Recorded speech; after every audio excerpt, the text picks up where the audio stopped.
Capítulo 7. Y final.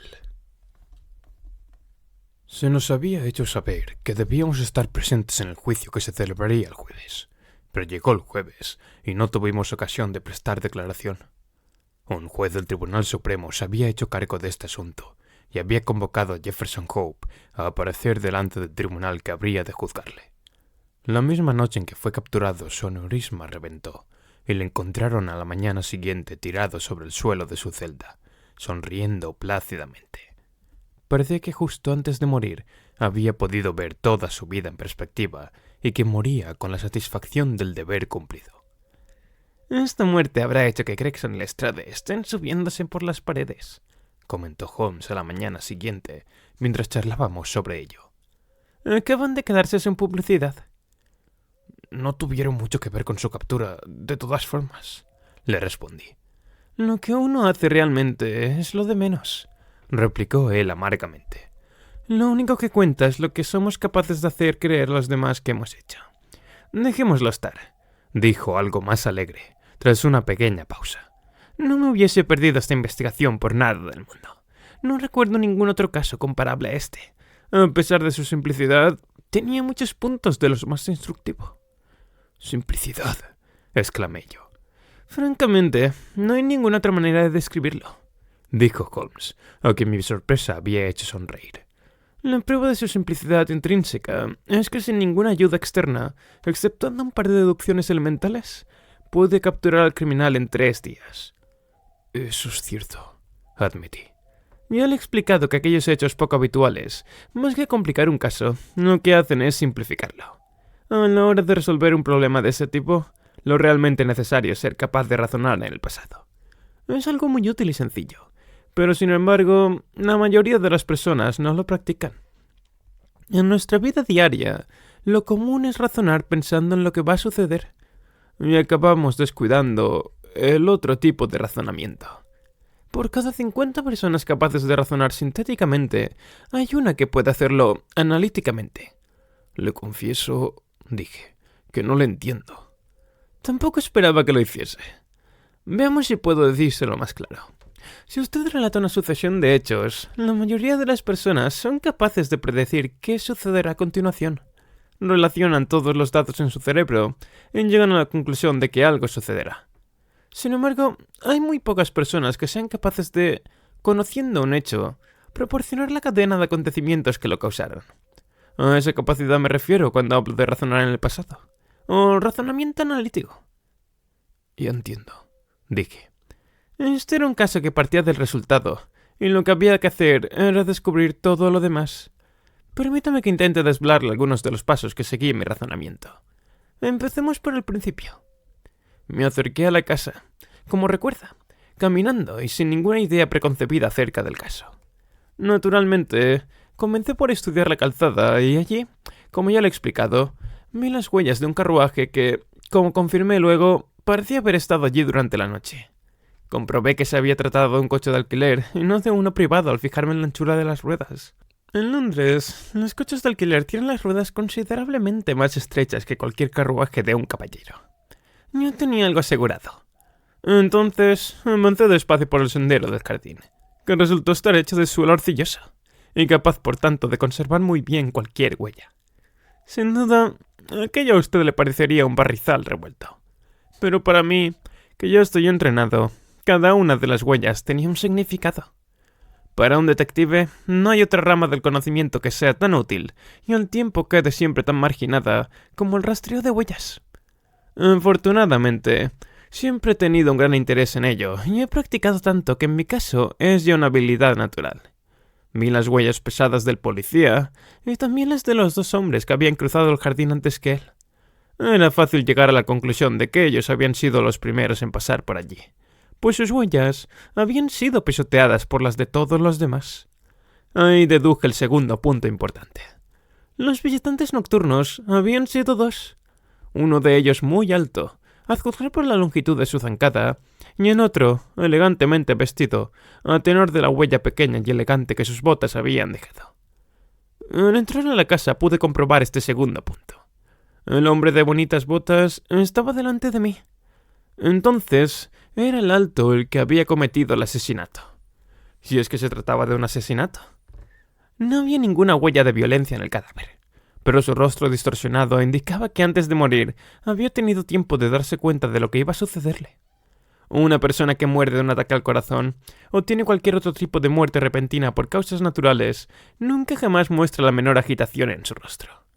Al oler los labios del hombre, percibí un ligero olor agrio y llegué a la conclusión de que le habían obligado a ingerir algún tipo de veneno. Deduje que le habían obligado a tomarlo por la expresión de odio y terror en su rostro. Llegué por exclusión a esta conclusión, pues ninguna otra explicación cumplía todas las premisas.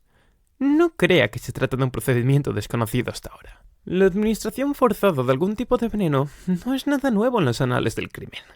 Cualquier toxicólogo recordaría de inmediato el caso Tolsky-Odessa o el caso Leturrier en Montpellier. Llegamos por fin al punto fundamental. El móvil. Desde luego, el robo no había sido el móvil del asesinato, pues nada se llevaron. ¿Se trataba de alguna razón política o había una mujer de por medio? Eso fue lo que intenté averiguar.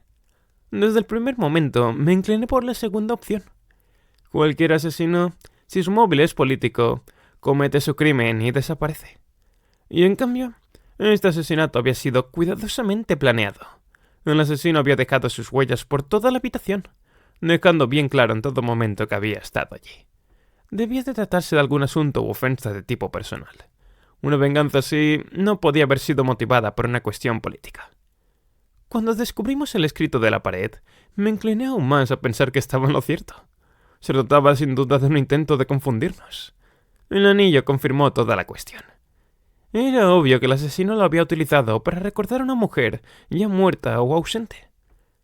En ese momento, pregunté a Gregson si en el telegrama que había enviado Cleveland inquiría acerca de algún punto concreto de la biografía de Drever. Recordará que respondió negativamente. Entonces me dispuse a examinar cuidadosamente la habitación. Ahí pude confirmar la altura del asesino, y también tuve ocasión de recoger más pistas, como por ejemplo la relativa a los puros Trichinopoli, o la longitud de sus uñas. Al no ver señales de una pelea, llegué a la conclusión de que la sangre que había por todas partes debía ser la del propio asesino, que había emanado espontáneamente de su nariz debido a la gran excitación de éste.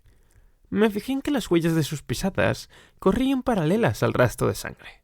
Es muy poco frecuente que, por muy grande que sea la emoción a la que se está sometiendo un hombre, ésta le haga sangrar por la nariz, salvo que su tensión arterial sea enorme.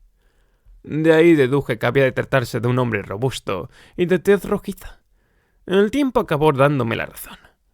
Al abandonar la casa, hice lo que Gregson descuidó hacer. Telegrafié al jefe de policía de Cleveland y solo solicité información relacionada con el estado civil de Enoch Drever. La respuesta fue clarificadora. Me dijeron que él había solicitado protección frente a un rival despechado por una cuestión de amores, llamado Jefferson Hope, y que ese mismo Hope estaba ahora en Europa. Supe entonces que tenía todas las claves del misterio en mi mano. Lo único pendiente era atrapar al asesino. Tenía ya claro que el hombre que había entrado en la casa con Drever era el mismo que había conducido el carruaje. Las huellas que había en la calle demostraban que el caballo había vagado por allí a su antojo, cosa que no habría sucedido si alguien hubiese estado en el pescante. ¿En qué otro lugar podría estar el cochero sino en el interior de la casa? De nuevo, es absurdo suponer que un hombre en su sano juicio cometería un crimen en las narices de un tercero. Es evidente que éste le traicionaría. Además, para concluir, si se desea rastrear a un hombre por Londres, ¿qué mejor método de conseguirlo que trabajando de cochero? Y así llegué a la conclusión de que Jefferson Hope era uno de los cocheros de la metrópoli. Si había trabajado como cochero, era absurdo suponer que hubiese dejado de hacerlo. Desde su punto de vista, cualquier cambio repentino solo serviría para llamar la atención sobre él. Durante un tiempo, al menos, seguiría trabajando en el mismo sitio. No había motivos para suponer que habría cambiado su nombre. ¿Pero qué hacerlo en un país en el que nadie le conocía? Así que organicé mi tropa de pequeños golfillos de la calle y les mandé a las cocheras de todas las compañías de carruajes de Londres sistemáticamente, hasta que dieron con el hombre que yo buscaba. Seguro que recuerda lo bien y lo rápido que lo hicieron. El asesinato de Stangerson fue algo totalmente imprevisto y, en cualquier caso, imposible de evitar. Gracias a él, pude conseguir las píldoras cuya existencia yo ya sospechaba. Si se da cuenta, todo el asunto sigue una cadena de hechos lógicos sin ningún tipo de fisura. Es asombroso, exclamé. Su mérito debería tener reconocimiento público. Debería publicar una reseña del caso. Si usted no lo hace, yo mismo lo haré. Haga lo que estime oportuno, doctor, respondió. Mire, continuó pasándome un periódico. Mire esto. Se trataba del Eco del día, y el párrafo que él me indicaba trataba de nuestro caso. El público, decía, se ha quedado sin un capítulo de excepcional interés debido a la repentina muerte de Jefferson Hope, presunto asesino de los señores Enoch Drever y Joseph Stangerson. Probablemente nunca llegaremos a conocer los detalles de este caso. Aunque sí hemos podido saber de buenas fuentes que estos hechos fueron el resultado de una antigua disputa amorosa en la que el mormonismo también jugó un papel importante. Parece que ambas víctimas pertenecieron a los santos del último día en su juventud y que Hope, el prisionero fallecido, también era natural de Salt Lake City. Este caso tiene como consecuencia, aunque sea la única, la prueba palpable de la eficiencia de nuestra policía metropolitana. Es, además, un aviso para todos los extranjeros, que comprendan que es mejor que resuelvan sus disputas en sus países de origen y que no las traigan a suelo británico.